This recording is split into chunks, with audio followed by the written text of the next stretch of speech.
ሮሜ ምዕራፍ 12 እንግዲህ ወንድሞች ሆይ ሰውነታችሁን እግዚአብሔርን ደስ የሚያሰኝና ሕያው ቅዱስም መሥዋዕት አድርጋችሁ ታቀርቡ ዘንድ በእግዚአብሔር ርኅራኄ እለምናችኋለሁ። እርሱም ለአእምሮ የሚመች አገልግሎታችሁ ነው።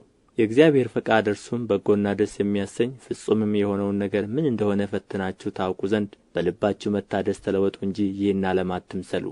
እግዚአብሔር ለእያንዳንዱ የእምነትን መጠን እንዳካፈለው እንደ ባለ አእምሮ እንዲያስብ እንጂ ማሰብ ከሚገባው አልፎ በትዕቢት እንዳያስብ በመካከላችሁ ላለው ለእያንዳንዱ በተሰጠኝ ጸጋ እናገራለሁ። በአንድ አካል ብዙ ብልቶች እንዳሉ የብልቶቹም ሁሉ ሥራ አንድ እንዳይደለ እንዲሁ ብዙዎች ስንሆን በክርስቶስ አንድ አካል ነን፣ እርስ በርሳችንም እያንዳንዳችን የሌላው ብልቶች ነን። እንደ ተሰጠን ጸጋ ልዩ ልዩ ስጦታ አለን። ትንቢት ቢሆን እንደ እምነታችን መጠን ትንቢት እንናገር። አገልግሎት ቢሆን በአገልግሎታችን እንትጋ። የሚያስተምርም ቢሆን በማስተማሩ ይትጋ። የሚመክርም ቢሆን በመምከሩ ይትጋ። የሚሰጥ በልግስና ይስጥ። የሚገዛ በትጋት ይግዛ። የሚምር በደስታ ይማር። ፍቅራችሁ ያለ ግብዝነት ይሁን። ክፉውን ነገር ተጸየፉት፣ ከበጎ ነገር ጋር ተባበሩ። በወንድማማች መዋደድ እርስ በርሳችሁ ተዋደዱ፣ እርስ በርሳችሁ ተከባበሩ። ለሥራ ከመትጋት አትለግሙ።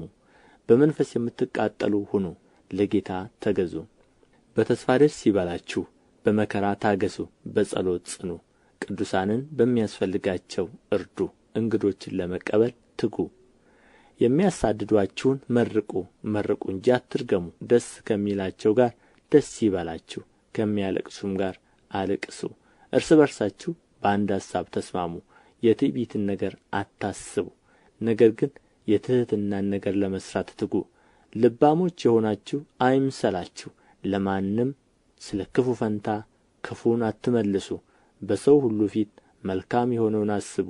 ቢቻላችሁስ በእናንተ በኩል ከሰው ሁሉ ጋር በሰላም ኑሩ። ተወዳጆች ሆይ ራሳችሁ አትበቀሉ፣ ለቁጣው ፈንታ ስጡ እንጂ በቀል የእኔ ነው፣ እኔም ብድራቱን እመልሳለሁ ይላል ጌታ ተብሎ ተጽፎአልና። ጠላትህ ግን ቢራብ አብላው፣ ቢጠማ አጠጣው። ይህን በማድረግህ በራሱ ላይ የእሳት ፍም ትከምራለህና። ክፉን በመልካም አሸንፍ እንጂ በክፉ አትሸነፍ።